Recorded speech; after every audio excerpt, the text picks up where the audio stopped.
यह वीडियो दृढ़ता परसिवियरेंस के बारे में है। दृढ़ता के माध्यम से जादू पैदा करना। हाँ, दृढ़ता परसिवियरेंस। अल्बर्ट आइंस्टाइन ने कहा था, जीवन जीने के केवल दो तरीके हैं। एक यह है जैसे कुछ भी चमत्कार नहीं है, और दूसरा यह है कि सब कुछ एक चमत्कार है। आज हम चमत्कार के दृष्टिकोण से जादू के पेड़ या मैजिक ट्री के पीछे का रसायन का पता लगाएंगे। ये वीडियो 3 पार्ट में है। मैजिक ट्री भाग 1 रासायनिक सॉल्यूशन के बारे में है, जिसे हम मैजिक वाटर कहते हैं, जिसका उपयोग मैजिक ट्री को उगाने में किया जाता है। क्या आप जानते हैं कि इन रासायनिक क्रिस्टल पेड़ों के बारे में उपलब्ध जानकारी या तो अधूरी है या भ्रामक है? यह छिपा हुआ है क्योंकि ये एक व्यावसायिक सत्य है, रहस्य है। मैजिक ट्री मेरे उत्पादों में से भी एक था, तो यह मेरा बिजनेस सीक्रेट भी था। मैं आज स्पिरिट ऑफ इनोवेशन की भावना में इसका खुलासा कर रही हूँ। मैजिक ट्री एक साधारण उत्पाद जैसा दिखता है। प्रोडक्ट बॉक्स में केवल 3 चीजें होती है: magic water, cardboard paper tree cutting और एक छोटी डिश ट्रे। पहले भाग में हम मैजिक वाटर के बारे में जानेंगे। मैजिक वाटर एक रंगहीन केमिकल है जो बिल्कुल पानी जैसा दिखता है। पूरी तरह से खिलने वाले मैजिक ट्री को उगाने के लिए आपको उस केमिकल का केवल 2 चम्मच चाहिए। मैजिक वाटर क्या है? यह साधारण हाई स्कूल केमिस्ट्री है और थोड़ा पेशेंस भी। Magic water is a saturated solution of potassium dihydrogen phosphate या KDP। इसका सूत्र है K:2PO4। डिस्टिल वाटर में इनऑर्गेनिक सॉल्ट KDP मिलाकर एक सैचुरेटेड सॉल्यूशन तैयार करें। यह मैजिक वाटर है जो आपको बेहतर गुणवत्ता वाला मैजिक ट्री देता है, जिसमें रंगीन शाखाओं के साथ चिकनी छोटी सुई जैसे क्रिस्टल्स होते हैं। एक मैजिक ट्री बनाने के लिए कागज की कतरनों का उपयोग करें, जिसे दी गई प्लास्टिक डिश ट्रे में मजबूती से खड़ा कर दें। फिर मैजिक वाटर को ट्रे में ऐसे डालें कि जैसे आप अपने पौधे को सींच रहे हो।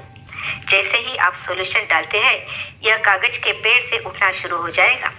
यह केशिका क्रिया और कैपिलरी एक्शन के साथ उठेगा। कुछ ही समय में आपको अपने कागज के पेड़ पर क्रिस्टल्स दिखाई देने लगेंगे। विलयन 8 सेंटीमीटर ऊंचाई तक ऊपर उठता है।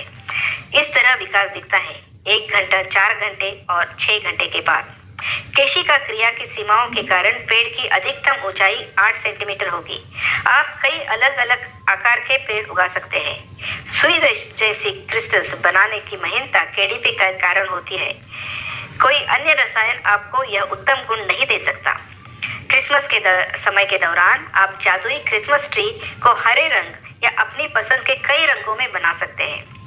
आप अपनी कल्पना में किसी भी पेड़ का आकार बना सकते हैं और अपनी पसंद के किसी भी रंग का यूज कर सकते हैं। या आप एक स्नोमैन, एक पक्षी, एक मोर, कुछ भी जो पंख जैसा हो बनाने की कोशिश कर सकते हैं। या कोई बगीचा जिसमें बर्फीली पहाड़ हो। क्या यह फैसिनेटिंग नहीं है? इससे ज्यादा और क्या। KDP एक सस्ता रसायन है। यह जहरीला नहीं है।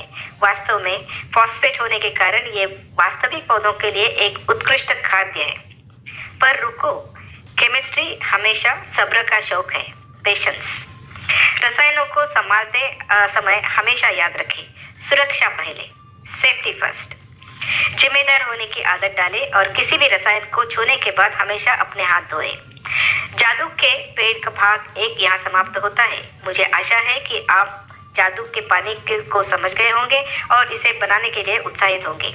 क्या आपको लगता है अब आप जादुई पेड़ अपना बना सकते हैं या जादुई बगीचा बना सकते हैं? हाँ, आपका एक प्रश्न और होना चाहिए। क्या हम किसी कार्डबोर्ड का पेपर का उपयोग कर सकते हैं? इसका सीधा सा जवाब है नहीं। बढ़ते जादू के पेड़ के लिए कागज का चयन कैसे करें और इसे कैसे रंगाना है, इसके बारे में अधिक जानने के लिए जादू के पेड़ का अगला भाग 2 देखें। यह है भाग 2, मैजिक ट्री के लिए अपना पेपर कैसे तैयार करें। जादू के पेड़ के लिए काम करने वाले सही पेपर को पाने में मुझे काफ़ी समय लगा। मैजिक ट्री पेपर लगभग 0.15 मिलीमीटर मोटाई का होता है। वो सफिशिएंटली स्टिफ, फटने के लिए प्रतिरोधी। इसमें सेल्यूलोज होता है और it can be recycled paper या हैंडमेड पेपर। पेड़ को प्राकृतिक दिखने के लिए आपको गहरे हरे या भूरे रंग का कागज चुनना चाहिए। यहाँ एक महत्वपूर्ण हिस्सा आता है।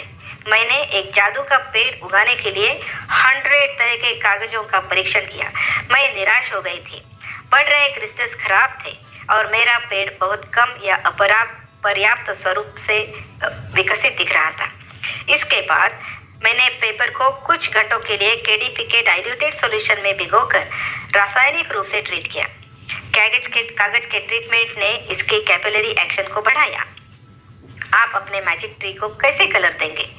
अच्छी गुणवत्ता वाले खाद्य रंगों का फूड कलर्स का प्रयोग करें और बस किनारों को रंग दें। पेपर ट्रीटमेंट के बाद और रंग डालने के बाद कागजों को अच्छी तरह से सुखा लें। आपको क्यों लगता है कि हमें पेपर ट्रीटमेंट करने की आवश्यकता है? ऐसे कई सवालों के जवाब वैज्ञानिक विश्लेषण, कारण, प्रक्रियाएं, शोधन, कैटलिस्ट और स्ट्रैटेजी भाग 3 में समझाई गई है। आप एक विचार का आकलन कैसे करते हैं? क्या आपको वास्तव में न्यूटन जैसे अपने सिर पर गिरने के लिए एक सेब चाहिए? मैजिक ट्री जैसे एक साधारण विचार की अपनी एक सरल कहानी होती है। मैंने 1998 में एक प्रदर्शनी में 5 जादुई पेड़ खरीदे थे। मैं मैजिक ट्री के विचार से रोमांचित थी, इसलिए मैंने 2 पैकेज खोले और 2 मैजिक ट्री उगाए। मुझे जादुई पानी की संरचना के बारे में जानने की जिज्ञासा हुई। मैं केवल यह जानना चाहती थी कि मैजिक वाटर की केमिकल संरचना क्या है जो बिल्कुल पानी की तरह दिखती है। मैजिक वाटर दो पैकेट इस्तेमाल करने के बाद मेरे पास मैजिक वाटर के केवल 3 पाउच बचे थे। वह सिर्फ 30 मिलीलीटर थी, बहुत कम मात्रा, 5 से 6 चम्मच। यह मेरे देश का उत्पाद भी नहीं था और मैं इससे अधिक खरीद भी नहीं सकती थी। और फिर मेरी भूली हुई केमिस्ट्री से चुनौती थी। मैं जादुई पानी बनाने के लिए इस्तेमाल किए जाने वाले रासायनिक नमक की संरचना की जांच करने के लिए निकल पड़ी। मुझे पूरी योजना बनानी थी। मैं सैंपल खत्म होने का मौका नहीं ले सकती थी। जैसे कि मैंने कहा, मैंने डिडक्टिव लॉजिक का प्रयोग किया। मेरी पहली त्वरित ऑब्जर्वेशंस ये थी। मैजिक वाटर रंगहीन था, इसलिए मैंने क्रोमियम, कोबाल्ट, कॉपर और Fe और मैंगनीज, मर्क्यूरी जैसे आयनों की उपस्थिति से इनकार कर दिया। अगला, प्रेसिपिटेशन भी नहीं थी। उसमें एनी टाइप का ओडर भी नहीं था। काउंटर से उपलब्ध होने के कारण यह केमिकल जहरीला नहीं था। यह यथोचित सस्ती थी, इसके लिए महंगे केमिकल सॉल्ट्स को मैंने खारिज कर दिया। मेरी पहली शॉर्ट लिस्ट तैयार थी। कैटियन के ओर lithium, sodium, ammonium, potassium, magnesium या कैल्शियम की उपस्थिति की संभावना। आयनों के एनियंस की तरफ यह fluoride, chloride, nitride, bromide, nitrate, phosphate या सल्फेट हो सकता था। मैंने विश्लेषण के लिए आवश्यक रसायनों की एक सूची बनाई। केमिस्ट्री बैकग्राउंड वाले दोस्तों से बात की। आवश्यकताएं बहुत कम थी। मुझे परीक्षण के लिए और विश्लेषण के लिए 15 रसायनों की आवश्यकता थी। प्रत्येक रसायन की बस कुछ बूंदे। मैंने कई कॉलेजों की रसायन विज्ञान की प्रयोगशाला में दौरा किया। कुछ लैब टेक्नीशियंस दयालु थे। उन्होंने मुझे अपनी प्रयोगशाला में कुछ परीक्षण करने के लिए अनुमति दी। कुछ अन्य लोगों ने थोड़ी मात्रा में रसायनों से मदद की। मैंने प्रत्येक परीक्षण के लिए जादुई पानी के नमूने की 1 या 2 बूंदों का उपयोग किया। प्रतिक्रियाओं के लिए देखने के लिए कभी-कभी मुझे मैग्नीफाइंग ग्लास का उपयोग करना पड़ता था। मैंने सावधानीपूर्वक पूरा रिकॉर्ड रखा। मैजिक वाटर का बहुत सोच समझकर प्रयोग किया।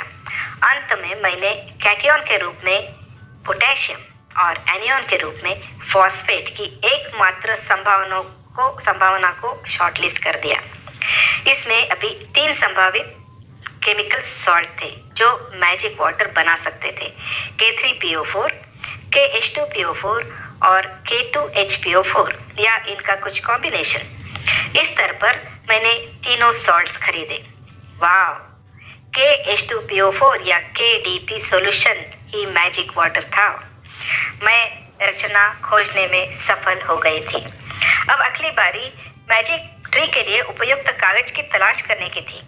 सैकड़ों कागजों का परीक्षण करने के बाद हर एक दिन फर्श पर कागज की कतरनों का झंझट बनाने के बाद मुझे अचानक एहसास हुआ क्रिस्टल बढ़ने के लिए पेपर और न्यूक्लियेशन साइट्स की जरूरी थी। न्यूक्लियेशन साइट्स का मतलब है क्रिस्टल के विकास शुरू करने के लिए छोटे छोटे क्रिस्टल को पूरे कागज में वितरित किया जाना चाहिए। यह क्रिस्टल विकास का मूल सिद्धांत है। अच्छे परिणामों के लिए केडीपी सैचुरेटेड सॉल्यूशन के एक हिस्से को डिस्टिल वाटर के 100 भागों 1:100 में मिलाइए। कागज को रात भर भिगो दें। अगले चरण के पहले कागज को अच्छी तरह सुखा लें। कागज अब एक रासायनिक ट्रीटेड कागज बन गया। कैपिलरी एक्शन में काफी वृद्धि हुई थी। कागज को अपनी पसंद के पेड़ के आकार में काट ले। क्रिस्टल को बढ़ाने के लिए जगह देने के लिए शाखाओं को अच्छी तरह से अलग रखें। अब पेपर ट्री के किनारों को फूड कलर से रंग दें। फॉर रिफाइनमेंट्स एक कैटलिस्ट को जोड़ा जा सकता है। केडीपी सॉल्यूशन में एक चुटकी फिटकरी या पोटैश फिटकरी मिलाएं। यह जादू के पेड़ के विकास को बढ़ावा देता है। एक आइडिया से एक प्रोडक्ट बनाने के लिए आपको बड़े पैमानों पर योजना बनाने की जरूरत है।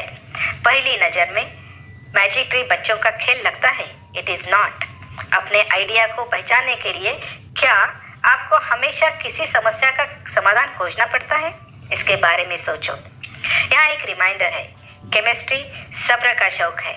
एक छोटा सा संतुषण एक प्रयोग बिगाड़ने के लिए काफ़ी है। दृढ़ता एक गुण है। यह आपने लगन का महत्व समझ लिया है तो मैं इस वीडियो के माध्यम से अपने इरादों को व्यक्त करने में सफल रही हूँ। प्रयोग मेरी निजी डायरी से है और अंत तक देखने के लिए धन्यवाद। यह डॉक्टर सुजाता है जो भारतीय अंतरिक्ष अनुसंधान संगठन या इसरो की पूर्व वैज्ञानिक है। अगर आपको वीडियो पसंद आया हो तो आप सब्सक्राइब कर सकते हैं और कमेंट बॉक्स में कमेंट कर सकते हैं। मेरा चैनल विज्ञान और गणित के माध्यम से कला को व्यक्त करने में हमेशा सुंदरता लाता है। मैंने विवरण बॉक्स में महत्वपूर्ण लिंक शामिल किए हैं। देखने और सदस्यता के लिए फिर से धन्यवाद। Thank you.